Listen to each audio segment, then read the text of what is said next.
এক বক্তা বলেছেন কোরআন ওযু ছাড়া ধরা যাবে না, আপনি কি বলেন? আমানতের টাকার যাকাত দেওয়ার বিধান কি? এই টাকার যাকাত কে দিবে? আমার প্রায় 20 দিনের বেশি মাসিক চলছে, আমি কি নামাজ পড়তে পারবো? আমার কি রোজা হবে? পুত্র সন্তান লাভের জন্য দোয়া করলে কি গুনাহ হবে? আমার 7 ভরি স্বর্ণ আছে, কোনো রূপ নেই, হাতে নগদ কোনো টাকা জমা নেই, কিন্তু জিপিএফ ফান্ডে প্রায় 2 লক্ষ টাকা আছে, এক্ষেত্রে যাকাতের বিধান কি হবে? বাথরুমে মিসওয়াক রাখা যাবে কিনা? আমরা জানি বিয়ের দিন স্বামী আর স্ত্রী একসাথে 2 রাকাত নফল নামাজ পড়তে হয়, এটা কি বাধ্যতামূলক? না পড়লে কি বিয়ের কোনো ত্রুটি হবে? বিয়ের অনুষ্ঠানে খেজুর ছেটানো কি সুন্নাত? আমার প্রচন্ড কোমর ব্যথা 2 বছর ধরে। কোমর ব্যথার কারণে আমি সাধারণভাবে বসে নামাজ পড়তে পাই না, চেয়ারে বসে নামাজ পড়ি, আমার নামাজ হবে কিনা? মসজিদ কাছে কয়েকজন মিলে বাড়িতে জমায়েত করলে কি নামাজ হবে? শিক্ষা প্রতিষ্ঠানের ছাত্র রাজনীতি থাকা উচিত নাকি অনুচিত? সিজদা করার সময় পায়ের সবগুলো আঙ্গুল কি মাটির সাথে লাগানো আবশ্যক? এক বক্তা বলেছেন কোরআন ওযু ছাড়া ধরা যাবে না, আপনি কি বলেন? দেখুন, ওযু ছাড়া কোরআন ধরা যাবে না, এটা সঠিক কথা। এবং এ ব্যাপারে যদি আপনি বিস্তারিত জানতে চান, মাওলানা ইমদাদুল হক একজন আলিম আছেন চুয়াডাঙ্গার, তিনি ওযু ছাড়া কোরআন স্পর্শ করার বিধান, এই টাইপের, আমি হুবহু নামটা মনে নেই, আমার মনে হচ্ছে এই টাইপের নামটা হবে, এরকম একটা বই তিনি লিখেছেন যে ওযু ছাড়া কোরআন স্পর্শ করা যাবে কিনা বা এটার বিধান কি। তো এই বইটা যদি আপনি নেন, খুব ছোট্ট বই, কিন্তু সেখানে সমস্ত দলিল প্রমাণগুলো সব হাজির করা হয়েছে। আমার মনে হয় যে বিষয়ে আপনার সংশয় দূর হয়ে যাবে ইনশাআল্লাহ। বহু সাহাবায়ে কেরাম, বহু সালাফে সালেহিন, বহু হাদিস দ্বারা এটি সুসাব্যস্ত এবং প্রমাণিত যে কোরআন স্পর্শ করার জন্য আপনার ওযু থাকা প্রয়োজন। তবে হ্যাঁ, মুখস্থ কোরআন তেলাওয়াতের জন্য ওযু থাকার প্রয়োজন নেই। সাম্প্রতিক আইনশৃঙ্খলা পরিস্থিতি অবনতির প্রেক্ষাপটে চোর ছিনতাইকারীদেরকে গণধোলাই দেওয়ার পক্ষে সোশ্যাল মিডিয়া বেশ হাইপ উঠেছে। অনেকে বর্তমানে এটাকে সমাধান ভাবছেন। এ বিষয়ে শরীয়তের নির্দেশনা কি? দেখুন, দুর্ভাগ্যজনক বাস্তবতা যে এর কিছু তো বাস্তব ঘটনা যেমন আছে, আবার কিছুটা আতঙ্ক সৃষ্টি করার একটা অপপ্রয়াসও আছে, সেটিও কিন্তু বোঝা যায়। এই পরিস্থিতিতে থামাবার উপায়টা কি? দেখুন, যারা বলছেন যে চোর ছিনতাইকারী ধরেই গণধোলাই দিতে হবে, তাদের সাথে আমি বিনয়ের সাথে ভিন্নমত পোষণ করছি। সন্দেহাতীত ভাবে চুরি ছিনতাইতে যারা লিপ্ত, তাদেরকে ধরবার জন্য এলাকায় এলাকায় বিভিন্ন টিম করে করে মানুষ পাহারাদারি করা উচিত এবং ধরার সাথে সাথে আইন শৃঙ্খলা রক্ষাকারী বাহিনীর হাতে সুপর্দ করা উচিত। খুবই যৌক্তিক একটা প্রশ্ন উঠে আসবে এখন যে আইন শৃঙ্খলা রক্ষাকারী বাহিনীর হাতে ছেড়ে দিলে তারা আবার ছেড়ে দিবে। এই জায়গাটাতে আমাদের খুব বেশি মনোযোগ দেওয়া দরকার, শক্তি ব্যয় করা দরকার, যে আইন শৃঙ্খলা রক্ষাকারী বাহিনীরা যাতে কোনোভাবে এদেরকে ছাড় দিতে না পারে, ছেড়ে দিতে না পারে। আমরা যদি আইন হাতে তুলে নেই, তাহলে সেক্ষেত্রে অনেক নিরীহ মানুষ মারা যাবে এবং এইটাকে কেন্দ্র করে মানুষ যার যার শত্রুতা উদ্ধার করা শুরু করবে। আপনি কেন রাজনীতি করেন না? আপনার মতো মানুষ রাজনীতিতে এলে দেশের এবং ইসলামের কল্যাণ হবে। দেখুন, আমাদের সবাইকে রাজনীতি সচেতন হতে হবে। পৃথিবীর রাজনীতি আমাদেরকে বুঝতে হবে। ভূ রাজনীতি নিয়ে যদি আমাদের জানাশোনা না থাকে, সচেতনতা না থাকে, তাহলে আমরা ক্ষতিগ্রস্ত হব। অনেক ক্ষেত্রে দিন ক্ষতিগ্রস্ত হবে, আমরা আমাদের দায়িত্বহীনতার পরিচয় দিতে হবে। সেই জায়গা থেকে আমরা রাজনীতি ভাবে সচেতন থাকার চেষ্টা করি। তবে প্রচলিত কোন রাজনৈতিক দলের সাথে অন্তর্ভুক্ত হওয়া এটা সব ক্ষেত্রে জরুরি নয়, বরং এর বাইরেও বিভিন্ন ভাবে আমরা আমাদের জায়গা থেকে কাজ করতে পারি। আপনি সাহাবীদের সময় থেকে দেখবেন যে সাহাবীদের অনেকে ছিলেন যারা ইলম নিয়ে থাকতেন, অনেকে ছিলেন যারা দাওয়াত নিয়ে থাকতেন, রাজনৈতিক সচেতন সবাই ছিলেন, কিন্তু তখনকার যে রাজনীতি ছিল সেই রাজনীতির সাথে অনেকে ইনভলভ ছিলেন, আবার অনেকে ইনভলভ ছিলেন। আপনি বহু সাহাবীদেরকে দেখবেন যে তারা মসজিদে দার্স দিয়েছেন এবং ইলম, যে কোরআন হাদিসের যে ইলমের ধারা রয়েছে সেটাকে তারা ধারণ করেছে এবং যার কারণে ইলম আজকে আমাদের পর্যন্ত এসেছে। আল্লাহ রাব্বুল আলামিন আমাদের সবাইকে দিন শেষে আল্লাহর দ্বীনকে বিজয়ী করবার জন্য যার যার জায়গা থেকে সর্বোচ্চ ভূমিকা রাখা তৌফিক দান করুন। আমানতের টাকার যাকাত দেওয়ার বিধান কি? এই টাকার যাকাত কে দিবে? আমানতের টাকা যিনি আমানত রেখেছেন তিনি মালিক, অতএব তিনি যাকাত দিবেন। যার কাছে রেখেছেন তিনি টাকার মালিক নন, বিধায় তাকে যাকাত দিতে হবে না। আমার অভ্যাস হলো কাজের ফাঁকে যখন সুযোগ হয় ইউটিউবে বিভিন্ন স্কলার আলোচনা শোনা। ইদানিং দিনই আলোচনার মধ্যেও নানা ধরনের বিজ্ঞাপন চলে আসে। এক্ষেত্রে আমাদের করণীয় কি? কিভাবে এ ধরনের উপদ্রব থেকে আমরা নিজেদেরকে বাঁচাতে পারি, নিজের চোখকে হেফাজত করতে পারি? ইদানিং যেটা হয়েছে যে কোন চ্যানেলে মনিটাইজেশন অন করা না থাকলেও সেখানে বিজ্ঞাপন আসে। অর্থাৎ আপনি কোন চ্যানেলের মালিক, আপনি কোন ভালো ভিডিও আপলোড করবেন, সেখানে আপনি মনিটাইজেশন করে পয়সা উপার্জন করবেন না, তারপরও সেখানে বিজ্ঞাপন আসবে। অর্থাৎ একরকম বাধ্যতামূলক করে দেওয়া হয়েছে যে আমরা ভিডিও দেখবো আর বিজ্ঞাপন দেখবো না, এমনটি হতে পারে না। এইরকম পরিস্থিতিতে মাহফিল একটা অ্যাপ আছে, বেশ ভালো, আমি ব্যক্তিগতভাবে জানি, চিনি এবং আলহামদুলিল্লাহ এটা যারা করেছেন তারা বেশ চমৎকার করে করেছেন। এই মাহফিল অ্যাপটি ব্যবহার করা যেতে পারে। এই মাহফিল অ্যাপের সুবিধা হলো যে এখানে বড় বড় স্কলার, বড় আলেমদের ভিডিও আপলোড করা হয়, আমার ভিডিওগুলো সেখানে আপনি পাবেন। তো মাহফিল অ্যাপে গিয়ে যদি আপনি ভিডিওগুলো দেখেন তাহলে ইনশাআল্লাহ বিদিনিল্লাহ আপনি হারাম অ্যাড মুক্ত ভাবে ভিডিওগুলো দেখতে পারবেন। ইনশাআল্লাহ আশা করা যায় যে হারাম থেকে বেঁচে থাকতে পারবেন। ইসলামে নারীদের সাক্ষী পুরুষদের সাক্ষীর চেয়ে দুর্বল কেন? অর্থাৎ দুজন মহিলার সাক্ষী একজন পুরুষের সাক্ষী সমপর্যায়ের, বিষয়টি বুঝিয়ে বললে ভালো হতো। দেখুন, ইসলামে সাক্ষ্য দেওয়ার ক্ষেত্রে একজন পুরুষের সাক্ষ্য দুজন নারীর স্বাক্ষর সমান। এখন বাহ্যিকভাবে মনে হতে পারে যে এখানে নারীকে একটু কম দেওয়া হলো। সবচেয়ে বড় যুক্তি হলো আল্লাহ রাব্বুল আলামিন নির্দেশ করেছেন মেয়েদের দুজনের সাক্ষ্য পুরুষদের একজনের স্বাক্ষর সমান। এর পেছনে যুক্তিকতা কি, তাৎপর্য কি, যথার্থতা কি আমার বুঝে আসুক আর না আসুক এটাই সত্য, এটাই বাস্তবতা, এর নামে ঈমান। যাই হোক, এখানে সাক্ষ্যের একটা ব্যাপার হলো যে পুরুষদের সাক্ষ্য দেওয়ার সম্ভাবনা এবং তাদের সাক্ষ্য দেওয়ার সুযোগ অনেক বেশি থাকে, নারীদের জন্য সেটা অনেক কঠিন থাকে। তারা থাকেন পর্দার মধ্যে, তাদের পর্দার মধ্যে থেকে সাক্ষ্য দেওয়ার জন্য সংশ্লিষ্ট বিষয়ে দেখা, প্রত্যক্ষ করা তুলনামূলকভাবে একটু কঠিন এবং সম্ভাবনা অনেক কম। হয়তো সেই কারণে দুইজন নারীর সাক্ষ্যকে একজন পুরুষের সাক্ষ্যর সমান ধরা হয়েছে, ধর্তব্য করা হয়েছে। মাহরাম হিসাবে ছোট ভাইকে সফর সঙ্গী করতে হলে তার সর্বনিম্ন কত বছর বয়স হতে হবে? মাহরাম হিসাবে আপনার ছোট ভাই যদি আপনার সফরে সঙ্গী হতে হয় তাহলে তাকে প্রাপ্তবয়স্ক হতে হবে। প্রাপ্তবয়স্ক হতে হবে। একজন ছেলে যখন স্বপ্নদোষ শুরু হয় তখন থেকে সে প্রাপ্তবয়স্ক হিসাবে গণ্য হয়। আর এর বাইরে আপনার ছোট ভাই বা আপনার মাহরাম যে আপনার সফর সঙ্গী হবে তার যদি প্রাপ্তবয়স্ক হওয়ার যে আলামতগুলো আছে, গোপদাড়ি ইত্যাদি গজানো, এগুলো যদি বের হয় তাহলে সেক্ষেত্রে শুরু হয়, তাহলে সেক্ষেত্রে এটা তার প্রাপ্তবয়স্ক হওয়ার আলামত হিসাবে বিবেচিত হবে। এছাড়াও যদি কোনো আলামত দেখা না যায় তাহলে সর্বোচ্চ 15 বছর বয়স হয়ে গেলে ইনশাআল্লাহ বিধানে সে আপনার সাথে মাহরাম হিসাবে আপনার সফরের সঙ্গী হতে পারবে। কিভাবে মোবাইল ফোনের প্রতি আসক্তি কমানো যায়? মোবাইল ফোনের প্রতি আসক্তি কমানোর জন্য নিজেকে নিয়ন্ত্রণ করা যদি কঠিন হয় তাহলে সেক্ষেত্রে প্রয়োজনে স্মার্টফোন ছেড়ে বাটন ফোনে চলে আসতে হবে। কিছুদিনের জন্য যদি আপনি চেষ্টা করেন, অসম্ভব কোনো বিষয় নয়। কিছু কিছু হয়তো অসুবিধা হবে কিন্তু সেগুলো আপনি ওভারকাম করতে পারবেন। ধার্মিক পরহেজগার আল্লাহভীরু অর্থাৎ ভালো ইসলামিক জ্ঞান সম্পন্ন মেয়ে জীবন সঙ্গিনী হিসাবে পেতে চাইলে কি করা উচিত? আপনি যদি ভালো জীবন সঙ্গিনী পেতে চান তাহলে আপনার নিজেকে ভালো মানুষ হতে হবে। আপনি যদি ভালো মানুষ হন, চোখের পানি ফেলেন, আল্লাহর কাছে দোয়া করেন, আল্লাহ ভালো জীবন সঙ্গিনী দিবেন। আমি যেদিন থেকে এই আয়াতের সন্ধান পেয়েছি, সূরা ফুরকান আয়াত নম্বর 74, রব্বানা হাব লানা মিন আজওয়াজিনা ওয়া যুররিয়াতিনা কুররাতা আয়ুন ওয়াজআলনা লিল মুত্তাকিনা ইমামা। আল্লাহ আমার স্ত্রী সন্তান এবং মেয়েরা নিয়ত করবে আমার স্বামী সন্তান যাদের বরাদ্দ রেখেছেন আমার ভাগ্যে আপনি। আল্লাহ তারা যেন এমন হয় যে তাদেরকে দেখে আমার নয়ন জুড়িয়ে যাবে, অন্তর শীতল হয়ে যাবে, চক্ষু শীতল হয়ে যাবে এবং আমরা পুরো পরিবারের সব সদস্যরা যেন মুত্তাকিদের ইমাম হতে পারি। এই দোয়াটা এখন থেকে পড়া শুরু করে দেন। নিজে ভালো হন, ভালো মানুষদের সার্কেলে উঠা বসা করেন, চেইনে ভালো মেয়ের সন্তান অটোমেটিক পেয়ে যাবে। নিজে 2 নম্বরে সব করবেন, অবৈধ কাজ সব করবেন, হারাম কাজ সব করবেন আর চাইলেন যে আমার জীবন সঙ্গী একটা পুত পবিত্র হোক।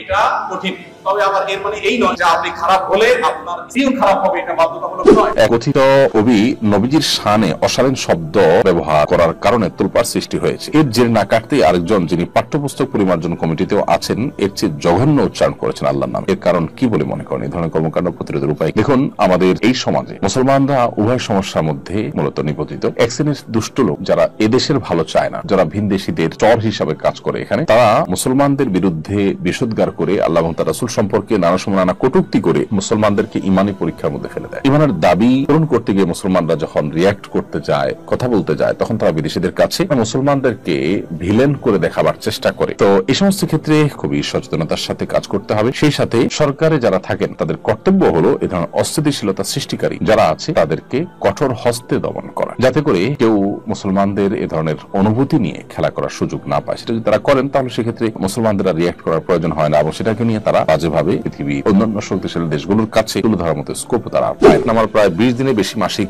চলছে, আমি কি নামাজ পড়তে পারবো? আমার কি রোজা হবে? আপনার পূর্বের অভ্যাস যতদিন ছিল ততদিন মাসিক হিসাবে বিবেচ্য হবে। এরপরে বাকি সময়টা আপনি অসুস্থতা হিসাবে গণ্য করে নামাজ পড়বেন।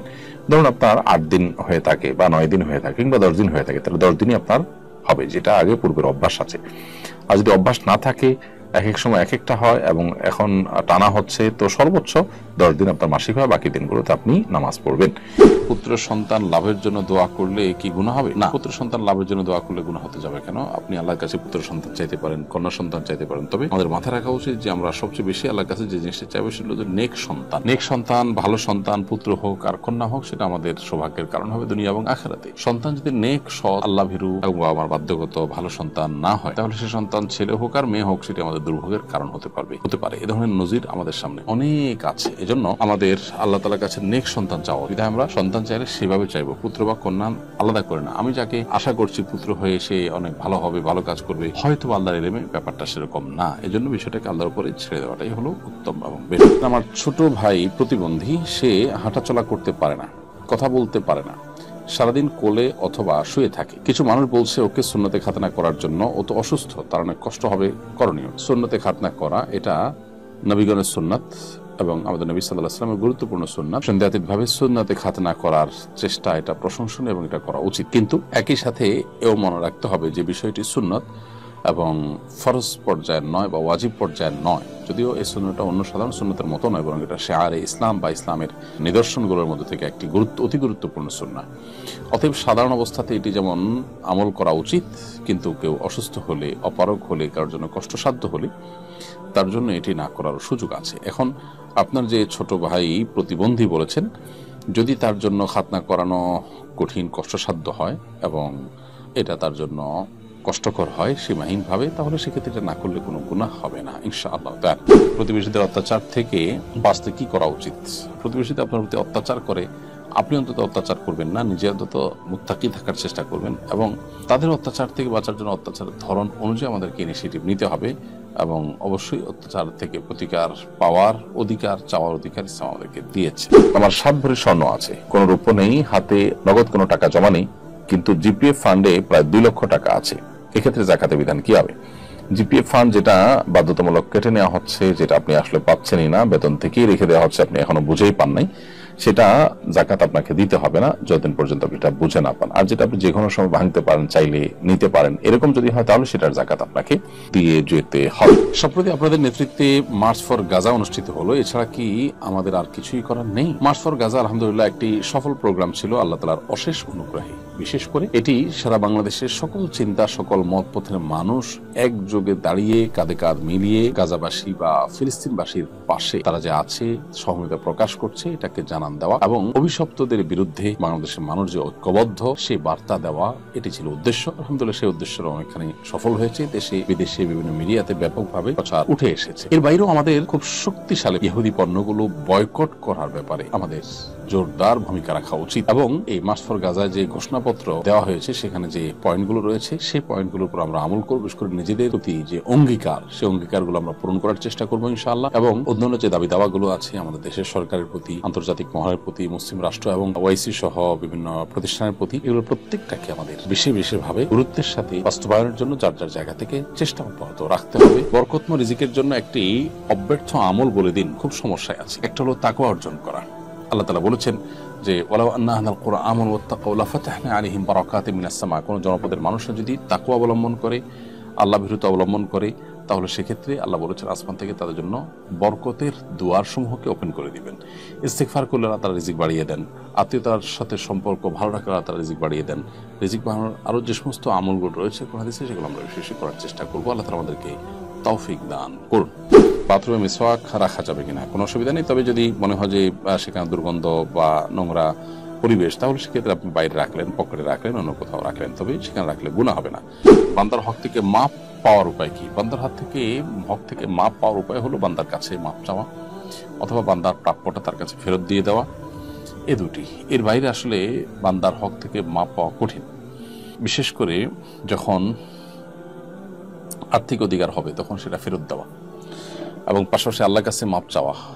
তারপর যদি অন্য কোনো অধিকার হয়ে থাকে, তাকে মুখ দিয়ে কষ্ট দিয়েছেন, তাহলে আপনি তার কাছে মাপ চাইবেন যে কোনোভাবে, পাশাপাশি আল্লাহর কাছে মাপ চাইবেন। এভাবে ডাবল প্রচেষ্টা বা দ্বিমুখী প্রচেষ্টা করলে আশা করা যায় আল্লাহ তাআলা আমাদেরকে মাফ করবেন।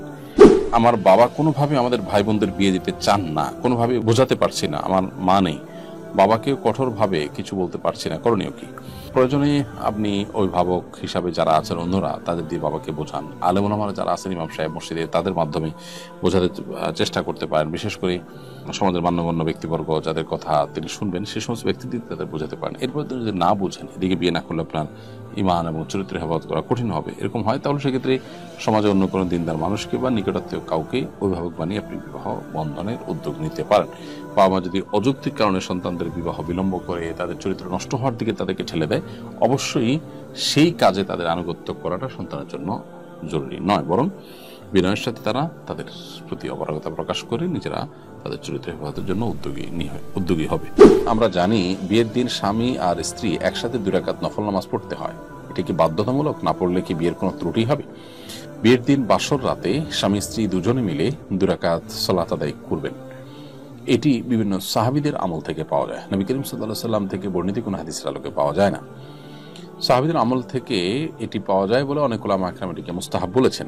বিধায় বাসরাতে ওযু থাকলে স্বামী স্ত্রী দুজনেই দাঁড়িয়ে 2 রাকাত সালাত আদায় করে নেবেন তাদের নিজেদের মধ্যকার কথোপকথনের আগে বা নিজেদের মধ্যকার আলাপচারিতার আগে বাসরাতকে শুরু করবেন 2 রাকাত সালাতের মধ্য দিয়ে। এটি মুস্তাহাব পর্যায়ের বিষয়, বাধ্যতামূলক তো নয়। অতএব এটি যদি কেউ পড়তে না পারেন তার বিয়েতে কোনো অসুবিধা হবে না, কোনো গুনাহ হবে না, তবে সুযোগ থাকলে পড়াটা উত্তম। কেউ যদি বিতরের নামাজ বাকি রাখে তাহাজ্জুদ পড়ার পর পড়ার জন্য এবং তাহাজ্জুদ পড়তে ঘুম থেকে উঠে দেখে মাসিক হয়ে গেছে, তখন করণীয় কি? ওই বিতরের নামাজ পড়তে হবে কিনা? তো হলো না, সেই বিতরের নামাজ তাকে আর পড়তে হবে না। ফজরের ওয়াক্ত শুরুর আগে যদি বিতরের নামাজ পড়তে শুরু করি আর নামাজ শেষ না হতেই যদি ফজরের আজান দেয়, তবে কি নামাজ কবুল হবে? ফজরের ওয়াক্ত শুরু হওয়ার আগে আপনি বিতর শুরু করেছেন, তখন বিতর শুরু করেছেন, তারপর নামাজ শেষ করার আগে যদি আজান হয়ে যায় তাহলে আপনার নামাজটা হয়ে যাবে, কিন্তু দ্রুততার সাথে বিতর শেষ করতে হবে। ধরুন আপনি 3য় রাকাত মাত্র শুরু করেছেন, আজান হয়েছে, তাহলে দ্রুততার সাথে 3 নম্বর রাকাত শেষ করে সালাম ফিরে আপনি নামাজ শেষ করবেন, ইনশাআল্লাহ আপনার নামাজ আদায় হয়ে যাবে। তবে সময় মতো ওয়াক্তের মধ্যে যে কোনো নামাজ পড়ার চেষ্টা আমাদের করতে হবে। আল্লাহ বলেছেন, ইন্নাস সালাতা কানাত আলাল মুমিনিনা কিতাবাম মাওকুতা, ঈমানদারদের জন্য নির্দিষ্ট সময়ের মধ্যে সালাত আদায় করাটাকে আল্লাহ তাআলা অপরিহার্য করে দিয়েছেন। বিধায় বিতরের নামাজের সময়টা হলো এশার নামাজের সময়, অতএব এশার নামাজের মধ্যেই আমাদের বিতরের নামাজ পড়ে শেষ করার চেষ্টা করতে হবে। তার মানে এশার ওয়াক্ত থাকতে থাকতেই নামাজ পড়ে ফেলতে হবে। ফজর ওয়াক্ত প্রবেশ করে গেছে বিতর পড়তে পড়তে, এর মানে হলো আমার সময় ক্রস করে গেছে, যেটি করা উচিত নয়। বিধায় ওয়াক্ত মতো সালাত আদায় করার পরে আমাদের সর্বোচ্চ সতর্ক থাকতে হবে। আমি অনার্স 3য় বর্ষে পড়ি, সাথে 10-12 হাজার টাকা চাকরিও করি, নিজস্ব বাড়ি আছে, বাবা নেই, আমার উপর কি বিয়ে ফরজ হয়েছে? আপনার যদি এই 10-12 হাজার টাকা স্ত্রীর ভরণ পোষণ এবং মিনিমাম মোহর দেওয়ার মতো কোন রকম ব্যবস্থা এর মাধ্যমে করা যায়, তাহলে আপনার জন্য চরিত্র হেফাজত করাটা যদি কঠিন হয়ে থাকে, বিয়ে করা আপনার জন্য ফরজ। আর যদি চরিত্র হেফাজত করাটা এত জটিল না হয় আপনার জন্য, তাহলে সেক্ষেত্রে বিয়ে করার জন্য জায়েজ, কিন্তু বিয়ে সবসময় করাটাই হলো উত্তম, যদি সাধ্য থাকে এবং সুযোগ থাকে। যদি কোনো নারী পুরুষ জেনা করে বিবাহের আগে আল্লাহর কাছে তওবা না করে পরবর্তীতে বিবাহ করে, তাহলে তাদের বিবাহ বৈধ হবে কিনা? কোন নারী পুরুষ জেনা করার পর আল্লাহর কাছে তওবা করা ছাড়া তারা যদি বিবাহ করেন, তো তাদের বিবাহ বৈধ হয়ে যাবে সন্দেহাতীত ভাবে, কিন্তু এই যে তওবা করলো না, সেজন্য তারা আগের গুনাহের জন্য আল্লাহর কাছে দায়ী থেকে যাবেন। সো তারা সেই গুনাহের জন্য আল্লাহর কাছে তওবা করতে হবে, ইস্তিগফার করতে হবে, দায় মুক্তি আল্লাহর কাছে তারা আশা করতে হবে, কামনা করতে হবে। গুনাহটাকে যে কোনো ভাবে আল্লাহর কাছ থেকে মাফ চেয়ে নিতে হবে, কিন্তু এট দ্য সেম টাইম তাদের যে বিয়েটা বিশুদ্ধ হয়ে যায়। বিয়ের পরে যদি জানা যায় 2জন দুধ ভাই বোন ছিল, সেক্ষেত্রে শরীয়তের বিধান কি? বিয়ের পরে যদি জানা যায় যে স্বামী স্ত্রী উভয়ে দুধ ভাই দুধ বোন ছিলেন পরস্পরের, তার মানে দুধ ভাই দুধ বোন আর আপন ভাই বোন একই জিনিস বিধানগত ভাবে। বিধায় এটি জানার পর তাদের পৃথক হয়ে যেতে হবে। অর্থাৎ কারোর মধ্যে বিয়ে হলো ছেলে মেয়ের মধ্যে, কিন্তু পরে জানা গেল তারা আসলে আপন ভাই ছিলেন, এরকম যদি জানা যায় তাহলে তৎক্ষণাৎ তাদের মধ্যে বিচ্ছেদ হওয়া জরুরি, পৃথক তাদেরকে হয়ে যেতে হবে। এক্ষেত্রেও তাই। বিয়ের অনুষ্ঠানে খেজুর ছেটানো কি সুন্নাত? বিয়ের অনুষ্ঠানে খেজুর ছেটানো সম্পর্কিত একটি হাদিস রয়েছে, সেই হাদিসের সনদ দুর্বল, যার কারণে এটিকে সুন্নাত বলা কঠিন, তবে জায়েজ। কেউ চাইলে এটাকে ছেটাতে পারেন, আবার কেউ চাইলে হাতে হাতে দিয়ে দিতে পারেন। তবে হ্যাঁ, বিয়ের আদ্য অনুষ্ঠান সম্পন্ন হওয়ার পর মিষ্টান্ন খাওয়া বা মিষ্টিমুখ করানো খেজুর খাওয়া, এটি সাহাবীদের আমল দ্বারা বা বিভিন্ন হাদিস দ্বারা সাবেত এবং সাব্যস্ত আছে। তবে ছিটিয়ে দিতে হবে এমন কোনো কথা নেই, এবং সেটি হাদিসের আলোকে সাব্যস্ত হয়, নিজে ছিটাতেই হবে। তবে আনন্দ বাড়াতে গিয়ে নিজের মধ্যে ছিটিয়াতে চাইলে সেটি জায়েজ আছে। আমার প্রচন্ড কোমর ব্যথা, 2 বছর ধরে। কোমর ব্যথার কারণে আমি সাধারণভাবে বসে নামাজ পড়তে পাই না, চেয়ারে বসে নামাজ পড়ি, আমার নামাজ হবে কিনা? কোমর ব্যথা যদি অনেক বেশি হয়, সীমাহীন হয়, তাহলে সেক্ষেত্রে আপনি চেয়ারে বসে নামাজ পড়ে নামাজ হয়ে যাবে। তবে যেটুকু দাঁড়াতে পারেন সেটুকু আপনার দাঁড়ানোর চেষ্টা করা উচিত। আমি গত বছরের একটি মিনি সুপার মার্কেট খুলি, আগের তুলনায় পণ্য বেড়েছে, যাকাত দিতে হবে কিনা, কিভাবে হিসাব করব? আপনি যে মিনি সুপার মার্কেট খুলেছেন, প্রতিদিনই সেখানে মাল কিছু বিক্রি হয়, নতুন কিছু মাল ঢোকে, তো এগুলো প্রতিদিন হিসেব করার দরকার নেই, বরং বছর শেষে আপনি যখন যাকাতের হিসেব করবেন, তখন আপনার স্টকে দোকানে যে পরিমাণ মাল আছে, দোকানে গোডাউনে সব মিলিয়ে যে পরিমাণ মাল আছে, সেটার যে ভ্যালু, মার্কেট ভ্যালু, এটা বিক্রি করলে এখন কি দাম হবে, সেটা হিসাব করে বের করে তার 2.5% যাকাত আপনি দিবেন। ভারতে সম্প্রতি ওয়াকফ সংশোধনী বিল পাশ হয়েছে। এর মাধ্যমে ওয়াকফকৃত সম্পত্তি মুসলমানদের হাতছাড়া হওয়ার আশঙ্কা তৈরি হয়েছে। একই সঙ্গে মসজিদ মাদ্রাসা গুড়িয়ে দেওয়া হচ্ছে। মুসলিমদের উপর নিপীড়ন আগের চেয়ে বেড়েছে। এই পরিপ্রেক্ষিতে প্রতিবেশী রাষ্ট্র হিসেবে আমাদের করণীয় কি? আমরা জানি যে ওয়াকফ বিল পাশ হওয়ার পরপরই সেখানে মসজিদ মাদ্রাসাগুলো গুড়িয়ে দেওয়া হচ্ছে, মুসলমানদের উপর নিপীড়ন আগের চেয়ে বেশি চলছে এবং মুসলমানরা এলাকা ছেড়ে ছেড়ে পালিয়ে যাচ্ছে। অতএব এটি ইতিমধ্যে সুপ্রিম কোর্ট স্থগিত করলেও এটিকে বাতিল করা উচিত। আমি আশা করব যে সংশ্লিষ্ট কর্তৃপক্ষ দ্রুততার সময় এটাকে বাতিল করবেন। আমাদেরকে যারা প্রতিনিয়ত সংখ্যালঘুদের বিষয়ে সতর্ক করে, তারা নিজেদের দেশে সংখ্যালঘুদেরকে যে পরিমাণ নির্যাতন জুলুম নিষ্পেষণ করে সেটা সত্যি দুর্ভাগ্যজনক এবং তাদের নিজেদের দিকে তাদের নজর দেওয়া উচিত। এবং আমাদের শতকণ্ঠে প্রতিবেশী রাষ্ট্র হিসাবে রাষ্ট্রের তরফ থেকে এবং আমাদের প্রত্যেকটা মানুষ ইন্ডিভিজুয়াল যার যার জায়গা থেকে ভারতের এ ধরনের জঘন্য কর্মকাণ্ডের সমালোচনা নিন্দা জানানো এবং প্রতিবাদ করা উচিত এবং শতকণ্ঠে তাদের এই সংখ্যালঘু নির্যাতনের বিরুদ্ধে আমাদের সোচ্চার হওয়া কর্তব্য। মসজিদ কাছে কয়েকজন মিলে বাড়িতে জমায়েত করলে কি নামাজ হবে? মসজিদ কাছে হলে মসজিদে গিয়ে নামাজ পড়া কর্তব্য। কারণ একটি হাদিস রয়েছে, লা সালাতা লিল মাসজিদ ইল্লা ফিল মসজিদ। হাদিসের সনদ নিয়ে কিছুটা দুর্বলতা থাকলেও মৌলিকভাবে অন্য হাদিসের আলোকে এর অর্থটা ঠিকই সাব্যস্ত। সেটি হলো জামাতে সালাত মসজিদে আদায় করা উচিত, কোনো গ্রহণযোগ্য ওজোর ছাড়া বাসা নামাজ পড়া উচিত না। মসজিদ অনেক দূরে যেতে পারছেন না, বিশেষ কোনো ওজোর আছে, এটা ভিন্ন কথা, কিন্তু কোনো বিশেষ গণশরীয়গ্রাহ্য ওজোর ছাড়া এরকম করাটা অনুচিত যে আপনি আপনার বাড়িতে বাসা বাড়িতে নামাজ পড়বেন। মসজিদে প্রবেশের সময় যদি ডান পায়ের পরিবর্তে বাম পা আগে দিয়ে ফেলি তাহলে কি গুনাহগার হব? যেহেতু ডান পা দিয়ে মসজিদে প্রবেশ করাটা সুন্নাহ বা মুস্তাহাব, অতএব ভুলবশত বাম পা দিয়ে ফেললে আপনি গুনাহগার হবেন না। তবে আত্মশাসনের অংশ হিসাবে এরকম ভুল করে ফেললে আপনি আবার বের হয়ে বাম পাও দিয়ে বের হয়ে এরপরে নতুন করে দোয়া পড়ে ডান পা দিয়ে আপনি প্রবেশ করলেন। এভাবে যদি করা যায় তাহলে নিজের বাম পাও দিয়ে বের হওয়ার যে ভুলে বের হওয়ার যে একটা প্রবণতা আছে সেটা দূর হয়ে যাবে ইনশাআল্লাহ তাআলা। মসজিদের ওয়াকফকৃত জায়গায় জনসাধারণের চলাচলের রাস্তা নির্মাণ ও ঈদগাহ নির্মাণ করা জায়েজ আছে কিনা? মসজিদে ওয়াকফকৃত জায়গায় এবং সাধারণের জন্য চলাচলের জন্য রাস্তা নির্মাণ করা হয়েছে, সেই রাস্তায় আপনি ঈদগাহ নির্মাণ করতে পারবেন না। মসজিদের জন্য কেউ যদি ওয়াকফ করেন এবং সেটা যদি মসজিদের কোন কাজে ব্যয় হবে সেটা নির্দিষ্ট করে দিয়ে থাকেন, তাহলে যেখানে দিয়েছেন, যে উদ্দেশ্যে দিয়েছেন সেই উদ্দেশ্যে সেটা ব্যয় করতে হবে। মসজিদের জায়গাতে আপনি ঈদগাহ করতে পারবেন না। হ্যাঁ, যদি দান করার সময় এটা মসজিদ এটা ঈদগাহের জন্য নির্দিষ্ট করে দিয়ে থাকেন ওয়াকফকারী দানকারী, তাহলে সেক্ষেত্রে সেটা ঈদগাহ হতে পারে। মসজিদের জায়গায় মসজিদের কল্যাণমূলক, যেমন মসজিদের ইমাম সাহেবের ঘর অথবা কোনো ভাড়া দেওয়ার জন্য ভবন বা মসজিদের রিলেটেড যে জিনিসগুলো আছে যেগুলো মসজিদের স্বার্থে ব্যয় হবে সেরকম কিছু করা যাবে। মসজিদের জায়গায় যেমন মাদ্রাসা নির্মাণ করা জায়েজ না, ঠিক একইভাবে আপনার ঈদগাহ নির্মাণ করা জায়েজ নেই। আর মানুষের চলাচলের রাস্তা এটা তো রাস্তা হিসাবে নির্মিত, অতএব সেখানে ঈদগাহ বানাতে পারবেন না। প্রত্যেকটা দানের যে উদ্দেশ্য আছে সেই উদ্দেশ্য অনুযায়ী সেটাকে ব্যবহার করতে হবে। আমি সূচিবায়ু রোগে আক্রান্ত, সবকিছুতেই পবিত্রতা নিয়ে সন্দেহ হয়, এ নিয়ে স্বামীর সাথে আমার ঝগড়া লেগেই থাকে। আমার প্রশ্ন হলো, মিন্স হলে টয়লেট করার পর কিছু ধরলে কি সেটা নাপাক হয়ে যায়? আপনার প্রশ্নের উত্তরে আমি বলতে চাই যে মাসিক হলে আপনি টয়লেট করার পর যখন হাত ধুয়ে পরিষ্কার হয়ে বের হয়েছেন, কোনো কিছু ধরলে সেটা নাপাক হয় না। এই যে অতি সন্দেহ প্রবণতা, এটা আমাদের অনেকেরই এক ধরনের মানসিক রোগ। এই মানসিক রোগের কারণে আমাদের বাসা বাড়িতে পরিবারের সদস্যরা, আশপাশের লোকজন তারা কষ্ট পায়, মানুষের কষ্ট দেওয়া না যায়। সেজন্য আপনার এই সন্দেহ প্রবণতাটা যেটা আপনার কাছে আপনার নিজের ভালো মানসিকতা মনে হয় যে আমি অনেক বেশি সচেতন সতর্ক, আসলে সেটা অন্যের অধিকার নষ্ট করছেন, অন্যদের বিরক্তির কারণ হচ্ছেন, আপনি এতে আরো গুনাহে লিপ্ত হচ্ছেন। তো এখান থেকে আপনার মোটিভেশন নেওয়া উচিত। সে সাথে বিশেষ করে এগুলো রুকিয়া রিলেটেড সমস্যা থাকে, সেক্ষেত্রে আপনি ভালো কোনো রাখিকে দিয়ে রুকিয়া করাতে পারেন, সেলফ রুকিয়া করতে পারেন। ওয়াসওয়াসার রুকিয়া লিখে সার্চ দিলে আপনি হয়তো অনেক অ্যাডভাইস পেয়ে যাবেন। সে আলোকে আপনি যদি ঝাড়ফুঁক করেন, আশা করেন যে আপনি সুস্থ হবেন। সেই সাথে আপনি কোনো এই জন্য কাউন্সিলর দিয়ে কাউন্সিলিং করতে পারেন। ব্রাহ্মণবাড়িয়ায় মানহাজগত বিরোধকে কেন্দ্র করে মসজিদ ভেঙে ফেলা হয়েছে, বিষয়টা কতটা সঙ্গত? কিভাবে মুসলিমদের মধ্যে পারস্পরিক সৌহার্দ্য বাড়ানো যেতে পারে? খুবই দুর্ভাগ্যজনক একটি ঘটনা এটি। কোন আকিদা, কোন বিশ্বাসের মানুষের উপাসনালয়ে আঘাত করা এটা ইসলামের শিক্ষা নয়। আপনার যদি কারোর সাথে বিরোধ থাকে, ভিন্নমত থাকে, আপনি যদি মনে করেন কেউ ভুল করছেন, বাড়াবাড়ি করছেন, তাহলে সেক্ষেত্রে সেটার প্রতিকারের হাজারো উপায় আপনি বের করতে পারেন, কিন্তু উপাসনায় আঘাত করা এটা কোনো প্রতিকার হতে পারে না। জিহাদের ময়দানে নবী সাল্লাল্লাহু আলাইহি ওয়াসাল্লামের সুস্পষ্ট নির্দেশনা ছিল, যদি কেউ কোনো অন্য ধর্মাবলম্বীদের গির্জায় বা কোনো উপাসনায় আশ্রয় নেয় বা সেখানে গিয়ে ইবাদতরত থাকে, তাহলে তাকে হত্যা করা যাবে না। তাহলে আমাদের মুসলমান ভাই একই কেবলাকে আমরা কেবলা হিসাবে মানি, আমাদের আল্লাহ এবং রাসূল এক, আমাদের মৌলিক সব বিশ্বাসগুলোতে আমাদের ঐক্যমত রয়েছে। এরকম ভিন্ন মতের মানুষদের মসজিদ ভেঙে দেওয়া এটা খুবই গর্হিত একটা কাজ। আমাদের মনে রাখা দরকার, কোন জায়গাকে মসজিদের জন্য যখন কেউ ওয়াকফ করে দেয় সেটা আল্লাহর হয়ে যায়, তখন সেই ঘরে হাত দেওয়ার আল্লাহর ঘরে হাত দেওয়া একই জিনিস। আমার সাথে তার মতের ভিন্নতা থাকতে পারে, কিন্তু ঘরটা আল্লাহ, দিন শেষে আল্লাহর ঘর ভাঙা কোন অবস্থাতে জায়েজ নয়। মৃত ব্যক্তির ছবি তোলা যাবে কিনা, যিনি জীবিত তারই ছবি তোলা থেকে আমাদের বিরত থাকা উচিত। মানুষ মারা যাওয়ার পরও ছবি যথাসম্ভব তোলা থেকে অবশ্যই বিরত থাকাটা আমাদের কর্তব্য এবং উত্তম।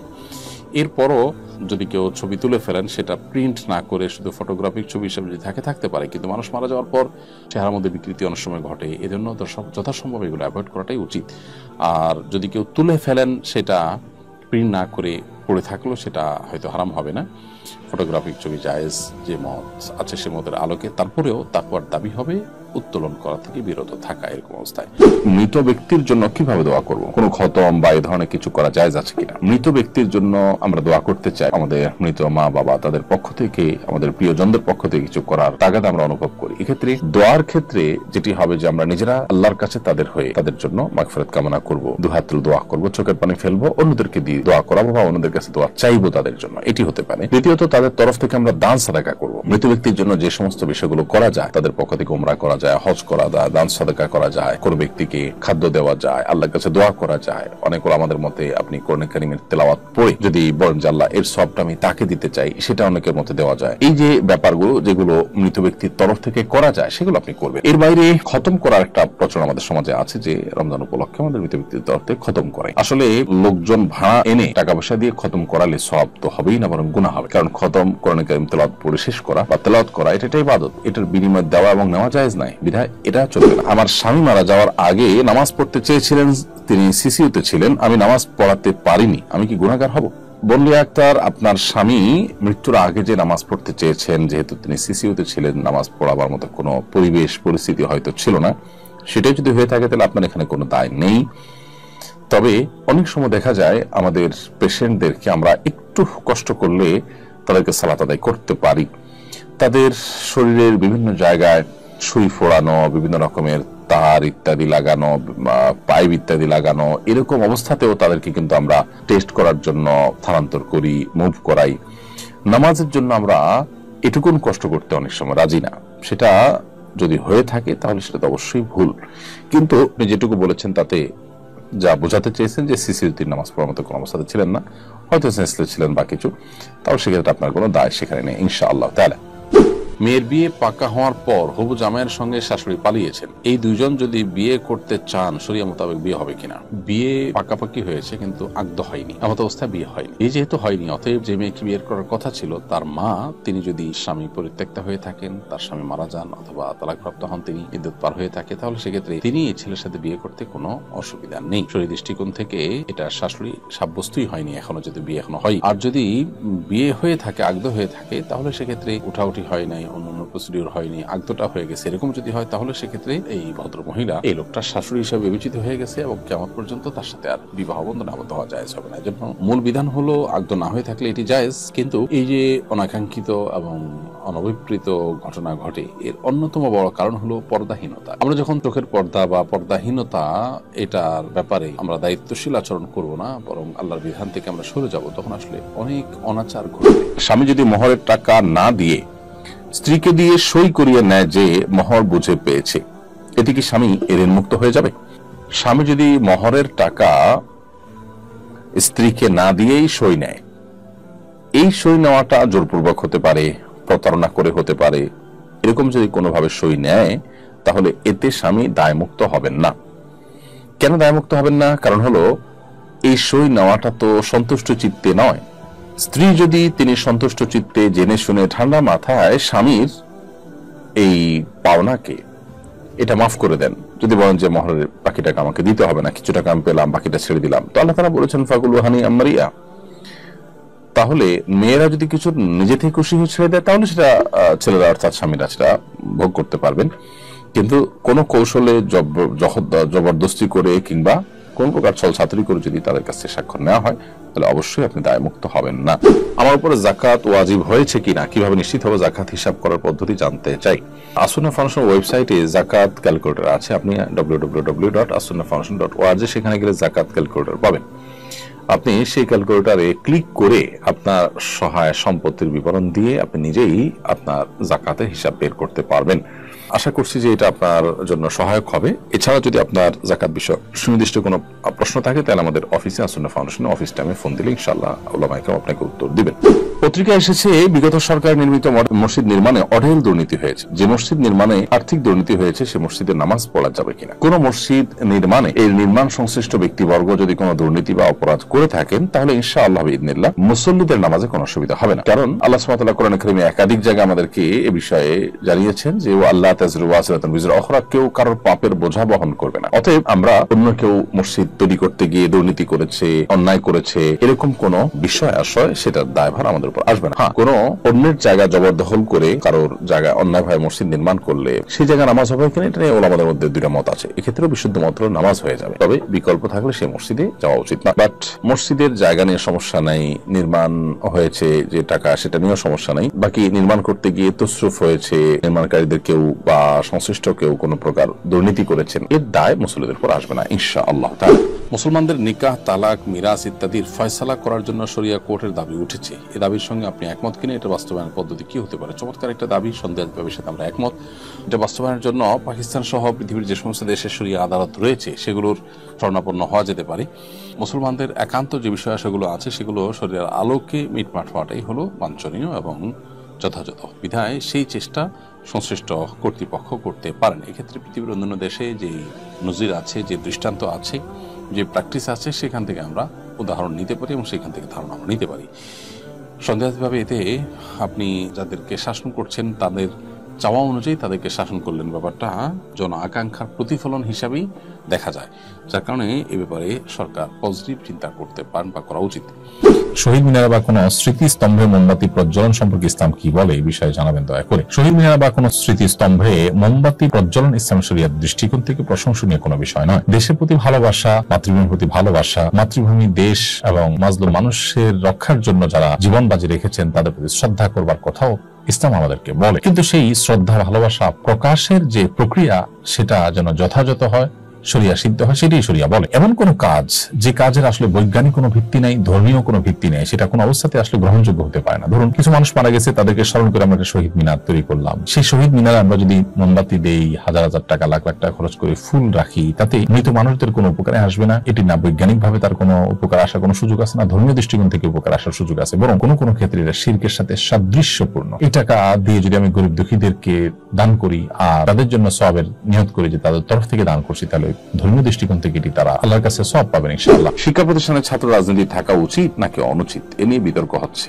আপনার দৃষ্টিতে শিক্ষা প্রতিষ্ঠানের ছাত্র রাজনীতি থাকা উচিত কিনা? শিক্ষা প্রতিষ্ঠানের লেজভিত্তিক যে রাজনীতি, অর্থাৎ আমাদের দেশে বিভিন্ন রাজনৈতিক দলের যে শাখা খোলার যে প্রচলন আছে, এটির ঘোরতর বিরোধী আমি। আমার বিশ্বাস শুধু আমি নই, এদেশের বেশিরভাগ মানুষই এই মত লালন করেন, পোষণ করেন। অভিভাবকরা কেউই আমার মনে হয় চান না যে তাদের সন্তানরা ক্যাম্পাসে গিয়ে, শিক্ষা প্রতিষ্ঠানে গিয়ে রাজনীতি করুক। এই রাজনীতি আমাদের শিক্ষা প্রতিষ্ঠানকে কতটা অশান্ত করে, কতটা অনিরাপদ করে, কতটা ভীতিকর পরিস্থিতি তৈরি করে, সেটা এদেশের একেবারে সর্বস্তরের মানুষ বোঝে। তারপরেও রাজনৈতিক দলগুলো তারা সৎ সাহস নিয়ে এই পয়েন্টে কেন ঐক্যবদ্ধ হতে পারছেন না আমি ঠিক জানি না। শিক্ষা প্রতিষ্ঠানে যে রাজনীতি থাকতে পারে সেটা হলো ছাত্রদের স্বার্থ সংশ্লিষ্ট বিষয়ক রাজনীতি। তারা বিভিন্ন রাজনৈতিক দলের যে লেজর ভিত্তির রাজনীতি, সেটা যদি তারা করেন তাহলে সেক্ষেত্রে যে অশান্তি শিক্ষা প্রতিষ্ঠানগুলোতে আজ 50 বছর ধরে কম বেশি চলে আসছে সেটা আরো বেশি চলবে। অতএব আমার মনে হয় দায়িত্বশীলদের এ বিষয়ে গুরুত্বপূর্ণ ভূমিকা রাখবার সময় যথেষ্ট হয়েছে এবং সেটা এখনই রাখা উচিত। আমি একটি শীত প্রধান দেশে থাকি, এখানে মানুষ জুতা সহকারে নামাজ পড়ে। এবার ইসলাম কি বলে?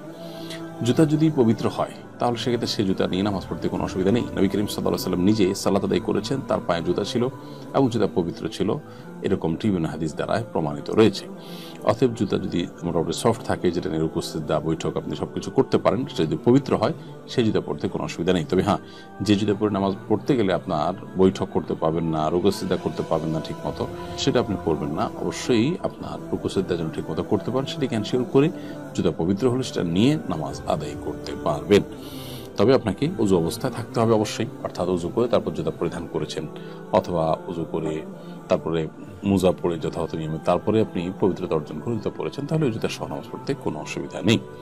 বর্তমান সময়ে আমাদের সন্তানকে পড়াশোনার প্রয়োজনে এবং যোগাযোগ রক্ষার্থে মোবাইল, কম্পিউটার, ট্যাব সহ ইলেকট্রনিক ডিভাইস দিতে হচ্ছে, কিন্তু দুশ্চিন্তাও হচ্ছে যে তারা এসবের অসৎ ব্যবহার করছে কিনা। এক্ষেত্রে আমাদের করণীয় কি, আপনার সুচিন্তিত পরামর্শ কামনা করছি। সর্বপ্রথম কাজ হবে তাদেরকে আমাদের নজরদারিতে রাখতে হবে, ডিভাইসগুলো আমাদের সামনে ব্যবহার করতে দিতে হবে। এমন হতে পারে কম্পিউটার বা ল্যাপটপ বাসার এমন একটা জায়গায় আপনি স্থাপন করলেন যে বাচ্চা কি ব্রাউজ করছে না করছে তার সবগুলো আপনি দেখতে পাচ্ছেন। দ্বিতীয়ত হলো, আজকাল বেশ কিছু অ্যাপ, বেশ কিছু প্রোগ্রাম বের হয়েছে যেগুলো আমাদের সন্তানদেরকে এবং আমাদেরকেও এরকম হারাম বিভিন্ন চিত্র বা ফুটেজ, ভিডিও এগুলো দেখা থেকে বেঁচে থাকতে সাহায্য করে, সহযোগিতা করে। যেমন কাহাফ গার্ড, এটি বেশ চমৎকার একটি অ্যাপ। আমি নিজে আমার মোবাইলে এটিকে ডাউনলোড করেছি। এটির ফলে যেটি হয়, যে কোনো হারাম চিত্র বা হারাম কোনো ফুটেজ আমাদের মোবাইলে যদি আসে সেটি অটোমেটিক ব্লার হয়ে যায়। তাহলে আমাদের সন্তানদের রুখ এবং ঈমান, তাদের চরিত্র এগুলোকে হেফাজত করবার জন্য এই জাতীয় আমরা ডাউনলোড করে তারপর সেই ডিভাইস সন্তানের হাতে দিতে পারি। তাতে ইনশাআল্লাহ সন্তান অনেকখানি সেফ থাকবে। সিজদা করার সময় পায়ের সবগুলো আঙ্গুল কি মাটির সাথে লাগানো আবশ্যক?